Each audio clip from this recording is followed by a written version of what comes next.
why we're here. Why we're here. Why are we living here? Why did we come to this dunya for? What's the reason? That we're here. Look, all the prophets that came before Prophet Muhammad sallallahu alaihi wasallam, there was going to be a prophet after them.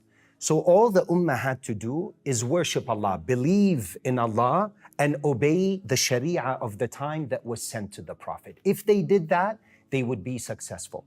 But this ummah, on top of ibadah, what is it? وَمَا خَلَقْتُ الْجِنَّ وَالْإِنسَ إِلَّا لِيَعْبُدُونَ. Except only to worship me, that I created jinn kind and ins kind for my worship, to know Allah. Ibn Abbas says, لِيَعْبُدُونَ أَيْ لِيَعْرِفُونَ, to recognize and know Allah. But there's an additional purpose given to this ummah. Why? Because there's no prophet coming after Prophet Muhammad sallallahu alayhi wasallam. He's the seal, the stamp of all prophets. So this responsibility, the 23 years Rasulullah sallallahu alayhi wasallam was preparing the ummah for the mission. How many Sahaba were there? 124,000. Yes. Companions. I was shocked when you told me this. How many were buried across Medina and Mecca? How many do you think? A lot. 10,000. A lot. Where's the remaining 114,000? Where? They were dispersed all over to spread the deen of Allah. Although they knew that one salah in Mecca is worth how much? 100,000. If one person were to pray 10 years in the haram, it would take someone 1 million years Outside to take the same ajr. to catch up to him. So, but they understood that there is nothing like da'wah. The rewards of it are next level. Why? I invite you towards Allah. And not only I invite you and you become Muslim. Now every salah that you pray, It's in your sahifa. it's in my sahifa. I get the reward for it as well. And what if I also make you a da'i? It's like the pyramid scheme. Now you're not just, you understand your purpose. You start to pray and you begin to invite others towards Allah subhanahu wa ta'ala. Now that other person that became Muslim, or the Muslim that made tawbah and started practicing, not only does that person get the reward for them, but I also get the reward for all these people. It's a tree, it's a puzzle, man. It's like exponential, man. It's absolutely never ending. If you notice the Quran, when it tells the stories, it focuses on the stories of the prophets. It's really strange, man, because if you look at it, it doesn't go into details about, for example, worship. It tells you you have to pray, but it doesn't break down the details of salah. It doesn't break down the details of fasting. You find that in the sunnah. But the Quran will go into detail when it comes to the da'wah, because this is the purpose of this ummah. Why did the Quran, why is it filled with stories of the Prophet? Because it's the pedagogy, it's the minhaj, it's the user manual. Allah subhanahu wa ta'ala is telling us, look at how these prophets, they live their lives. You're not prophets, but you are the messengers of the messenger of Rasulullah. So we are messengers. We can call ourselves messengers of messengers. Sahaba used to say that when they would go to give da'wah, they would say, Inni Rasulu Rasulillahi ilaykum. Wow. It's very powerful, man. So, Osama, basically you're trying to say each one of us has a message to send out with the knowledge he has, with the place or situation he's in. Like, you know more, so you have to give more. I know less, so I have to give. How does it? The Prophet sallallahu alaihi wasallam in Khutbatul Wada', the final sermon, all 124,000 Sahaba were there. What did he tell them? بَلِّغُوا عَنِّي وَلَوْ آيَةً. That if you know one thing, deliver the message. Then he said, فَلْيُبَلِّغِ الشَّاهِدْ مِنْكُمُ الْغَائِبِ. Whoever's present today, let him deliver to the message to whoever is not present here today. So it's this constant cycle, ongoing. And anything that you know, and it's just, look, tadhkir is for Muslims. It's not just for non-Muslims. Bani Israel, Musa alayhi salam was sent to Bani Israel. Were they kuffar or believers? By then? At that time. They were believers. They were actually Muslims. Yes. They were Muslims. They believed in Musa alayhi salam's message and they submitted, but their iman was weak. Super weak. Super weak. That took him this way now. Took him that way. So Allah would send prophets amongst Bani Israel, although they were believers, but they would lose the track. They would come off the Sirat al-Mustaqim somewhat, and the prophets would be sent to them to remind them and strengthen their iman. This is a very important point because people think da'wah is only for non-Muslims. You could say that the appropriate word for Muslims would be tadhkir. But it's a practice too. Reminder. No, reminder. وَذَكِّرْ فَإِنَّ الذِّكْرَ تَنْفَعُ الْمُؤْمِنِينَ. So when you're talking to the believers, your fellow believers, you're reminding them about Allah. And then he's telling you what to remind them of, their purpose. وَمَا خَلَقْتُ الْجِنَّ. The verse right after it. وَمَا خَلَقْتُ الْجِنَّ وَالْإِنسَ إِلَّا لِيَعْبُدُونَ. I didn't create ins and jinn except for that worship. Not only that, man. It's actually quite deep. If you notice in the Quran, Allah doesn't mention stories of dhakirin, although dhikr is amazing. طبعا. A lot of reward for dhikr. He doesn't go into details of worshippers that used to worship Allah for years upon years. But he will name an entire chapter after an ant. قالت نملة يا أيها النمل ادخلوا مساكنكم لا يحطمنكم سليمان وجنوده وهم لا يشعرون. What was the ant doing? It was warning the other ants. It had fikr. It had concern for others. The da'i, when he invites, he has concern for others. So Allah names an entire chapter Just with an insect. after an insect, a namla. وَجَاءَ مِنْ أَقْصَى الْمَدِينَةِ رَجُلٌ يَسْعَى قَالَ يَا قَوْمِ اتَّبِعُوا الْمُرْسَلِينَ. This was not a prophet. He came and he was reminding them, yas'a, he's rushing. Allah subhanahu wa ta'ala mentions him. The hudhud of Sulaiman, وَتَفَقَّدَ الطَّيْرِ. So it was basically mentioning everybody that's holding the message of Allah. Yes. Right across to everybody. And has concern for others. Fikr. He wants to train us to be selfless.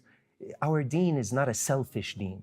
We want to, Rasulullah sallallahu alayhi wa sallam, he would be crying at night, Ya Rabbi ummati, Ya Rabbi ummati, Ya Rabbi ummati. When they would come close to his chest, they would say it had this, you know, when you boil water in a kettle, when it gets to the boiling temperature and you hear that noise, it says it's like at boiling temperature. They would hear it from his concern of the ummah. He would get up at night and the entire night he would be praying for his ummah as well. He had that concern. He will be the one called on the day of judgment. All the prophets will say, Nafsi, Ya Adam, Nafsi, Nafsi, Ya Musa, Nafsi, Nafsi, Ya Ibrahim, Nafsi, Nafsi, Ya Muhammad, Ummati, Ummati. And he will prostrate before Allah and start his shafa'ah, his intercession for the ummah. And nowadays, man, we're living in a place where everybody's like, man, just take care of you, your family, and you're good in this life. This is not That's not your purpose. It's not your purpose. This is needs that you have. You have certain needs, And but this it's is not a need. This is a bigger need. This is a want. But you've been sent by Allah. This is your purpose. What do you do if you walk it? You see all these lights? This light right now, if it stops giving light, the bulb itself burns. What would you do with the bulb? Replace it. Why are you replacing it? The purpose of the bulb is to transmit light. If it no longer fulfills its purpose, you replace it. يَسْتَبْدِلْ قَوْمًا غَيْرَكُمْ ثُمَّ لَا يَكُونُوا أَمْثَالَكُمْ. If we don't come back to this effort, to this concern, come back to our true purpose that we've been sent by Allah subhanahu wa ta'ala for the world is waiting, Diya. The world in North America, in the West, they're so thirsty. We saw what happened in Gaza. How many people entered into Islam? They're waiting for the message. They're so thirsty. They have to take so many pills just to be able to sleep at night, man. Because they have no purpose. They're completely lost. And we have the truth. We have the Quran. We have this mission. كنتم خير أمة أخرجت للناس تأمرون بالمعروف وتنهون عن المنكر وتؤمنون بالله. قدم الأمر بالمعروف والنهي عن المنكر على الإيمان لأن الأمر بالمعروف والنهي عن المنكر increases the iman. He says, you've been sent to these people. كنتم خير أمة أخرجت للناس. You enjoin good and you forbid evil and you believe in Allah. He postponed belief after Amr bil Ma'ruf and Nahy Munkar. Why? Because when you talk about Allah, what happens to your iman? Increases. It increases. May Allah give us an understanding. This is something, man. You're taking me, wallah. I don't want to say nothing, man. No. Honestly, I don't want to say nothing. You're just, man, I would love, like right now, I know I'm going to be watching this at home. I'm going to rewatch all these episodes. I'm gonna be so happy listening to this again and again and again and again. It's beautiful to remind people, man, that we're not just living here by ourselves, man. Wallahi, Usama, every house right now you walk into, there's a saying that's in the Arab countries right now. It's, man, as long as you are sleeping good at home, you are good. That's not why we're here, man. That's not the job of this. Yeah, and even those that are doing the job, Diya, they're not doing it right. Ud'u ila sabili rabbika bil hikmah. They don't have wisdom. The usloob, look at this. This is ajib, man. The Quran. قُلْ هَذِهِ سَبِيلِي أَدْعُو إِلَى اللَّهِ. Allah says that this is my way. The Prophet ﷺ is teaching the Sahaba that I call towards Allah. The word هَذِهِ is the feminine version. مؤنث. قُلْ هَذَا سَبِيلِي works. Why did Allah use the feminine version? Why? Because the woman is gentle. So it's like Allah subhanahu wa ta'ala saying, in your da'wah, you have to be gentle. The heart of the center of anything is its heart. If you take the Quran, the entire Quran, do you know the surah that's in the middle of the Quran is Surah Al-Kahf? If you were to count all the words in the Quran and divide them in half, and you want to find the word that it is at the dead center heart of the Quran, do you know what it is? وَلْيَتَلَطَّفْ. Gentleness, lutf. The heart of Quran is that, is gentleness, is lutf. When we call towards people, someone comes, مَا حُكْمُ تَارِكِ الصَّلَاةِ كافر. Okay, maybe there's a hadith for that. But it's not hikmah to say this to the person because it's not going to change. مَنْ رَأَى مِنْكُمْ مُنْكَرًا فَلْيُغَيِّرْهُ أول إشي إيش حكى؟ بيده فإن لم يستطع فبلسانه فإن لم يستطع فبقلبه وذلك أضعف الإيمان. Now listen, he's saying whoever sees something wrong, let him change it. Did he say stop it? No. Did he say prevent it? If you ask me a question of deen, I don't pray, I killed 99 people, do I have a tawbah? No. It's actually, it comes in narration. A person actually killed 99 people and he went to someone. He said, do I have tawbah? He said, no, he killed him. And he made it 100. And then he went to another guy to ask him. He said, do I have a tawbah? And he told him to go to a certain area. It's a long story. So this guy, you don't tell him that. You don't tell him, no, you don't have a tawbah. If someone comes and say, ما حكم تارك الصلاة? One person with no wisdom would say he's a kafir. Even if it could be true. That's on Instagram, man. When somebody's doing something wrong, all the comments are putting Jannah nar, Jannah nar, Jannah nar. MashaAllah, they're like playing God. You know, they're distributing cards to red card, Jahannam card. You go to Jannah. Who are you? Yeah. It's Allah that decides. Wallahi, you look down upon someone, never look down on anyone, man, even if they're far from Allah. You know why? My sheikh told me the world is like a wheel that's turning. Today you're on top. And you're looking down on someone because he's on the bottom, he's far from Allah, and you're close to Allah. But as long as you're living, the wheel is still turning. You don't know when the angel of death comes, maybe you're on the bottom and the other guy is on the top. True. So always have a good opinion, husn al-dhan of the other people. So when someone comes to you, the other person had hikmah. ما حكم تارك الصلاة? He said, أن تأخذه إلى المسجد. Look at the difference. He didn't give the fiqhi response. He gave the response with hikmah. He left salah, I'll take him with me to the masjid. You miss salah, this is something good we touch base on. If you miss salah, once somebody will tell you, man, Rabbna will not accept it from you. But what if you say, man, just go pray what you have missed? Yeah, make sure Allah, God will. Inshallah, bi'idhnillah, you don't know. Allah is ready to forgive. Look, He created 100 mercies. He sent down one. How many? One. And we're leaving all this rahmah with just one. Just one. And He left how many for the day of judgment? 99. 99. And on His arsh, He has written, on His arsh, on His throne, Rahmati ghalabat ghadabi. So always His mercy will overcome His anger. This is Allah. His mercy overcomes His wrath. Now here's what's so interesting. They say that so much mercy on the day of judgment that even shaitan will think, maybe Allah will forgive me. You're not, bro. You're not. You're not, bro. You're out of luck, man. I'm sorry. It's already been decided. You're done. He only gave you some time, and he's our biggest enemy. And shaitan doesn't like da'wah. You know why he doesn't like da'wah? It's against his job, man. Because you're working against him. He's calling people towards Jahannam. You're calling people towards Jannah. So the da'i, he is fully focused on bringing him. He takes him out of the nur. One of his tricks. If he can't stop you or get you to sin, oh, he's doing da'wah, he'll convince you that dhikr is more rewarding or better than da'wah. He'll come to you, maybe you're showing off in your da'wah, you don't have knowledge, this, that, because he wants you to take you from a greater amal to a lesser amal. Da'wah, the reward of da'wah is unparalleled. But this point I want to go back to, that man ra'a minkum munkaran falyughayyirhu. Whoever sees something bad, let him change it.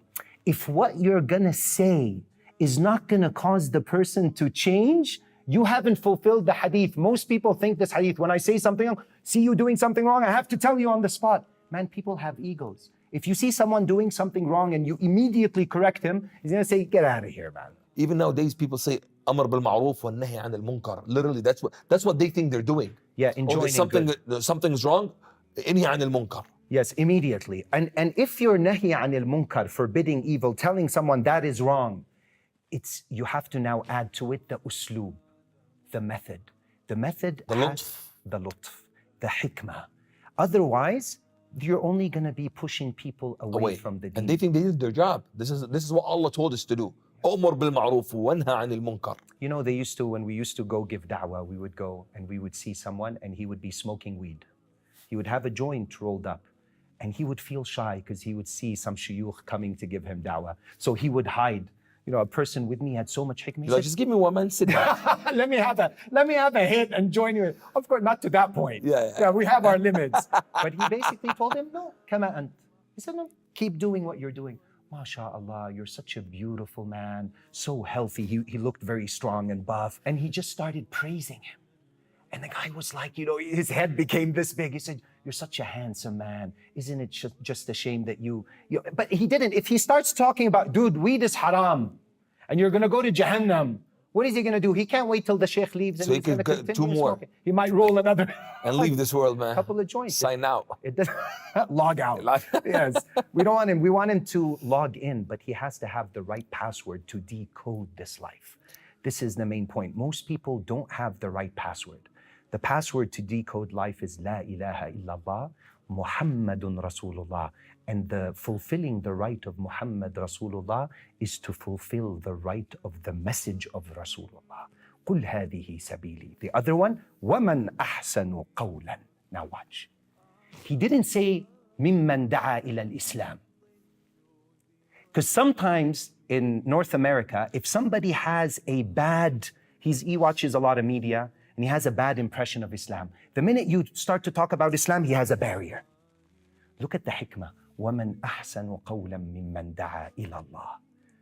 Who is better in speech than him who speaks about Allah? Talk about Allah. Talk about the greatness of Allah. وَمَنْ أَحْسَنُ قَوْلًا مِمَّنْ دَعَا إِلَى اللَّهِ. What's the next step? وَعَمِلَ صَالِحًا. Treat him kindly. Then he's going to ask you, bro, Where are you from? Where are you? وَقَالَ إِنَّنِي مِنَ الْمُسْلِمِينَ. That's the tartib of the ayah. Last one. Now, you yes. tell him where you are from. The last one. Last After he one. sees you're good, Absolutely. you're acting well, you're behaving well. Then do it. But look at the humility. He didn't say, وَقَالَ أَنَا Muslim. He says, وَقَالَ إِنَّنِي مِنَ الْمُسْلِمِينَ. I'm just one amongst these Muslims. And this makes him want to know more about Muslimin. Curious. He Every becomes word, curious. man, it's right. It's in its place for a reason. The Quran, Kalamullah, bro, is just fire. There's nothing like Kalam Allah, bro. We have the words of Allah and we're hanging it on our walls. What are we doing? Open it up and read it. Everybody has their thing in their car, hanging down. They have it framed up all over their house. Know what it means and do with it. Do it, read it, open it. Allah is talking to you. These are God's words. How many people have dust on this book, man? How many? If anybody's watching, ask himself, when was the last time you opened the Quran? The dust on the Quran is the dust in your heart. Yes, but he's memorized all the rap songs of, I don't know, Eminem, this, that. But tell him, any surah in the Quran, he says, inshallah, make dua. So we have to Make dua. You make it. He's not doing it. Yeah. He's giving you the job to make dua for him. But the problem is, man, when we're reading the Quran, if you don't do da'wah, you don't understand the Quran. Did you know this? No, I just did. Why? لو تركت أمتي الأمر بالمعروف والنهي عن المنكر حرمت بركة الوحي قالوا بركة الوحي فهم القرآن. He says, if my ummah leaves amr bil ma'roof and nahi anil munkar, it will be withheld from them. What will be withheld? The barakah, the blessing of the wahi, the understanding of the Quran. People are reading it now, but they're not getting Understanding nothing of it, man. It's Well, just words, just Yes, words. But if you fulfill your purpose and you understand that I've been created to worship Allah and I'm the messenger of Allah, and you've decoded that aspect of your purpose, now you open the Quran and it reads differently.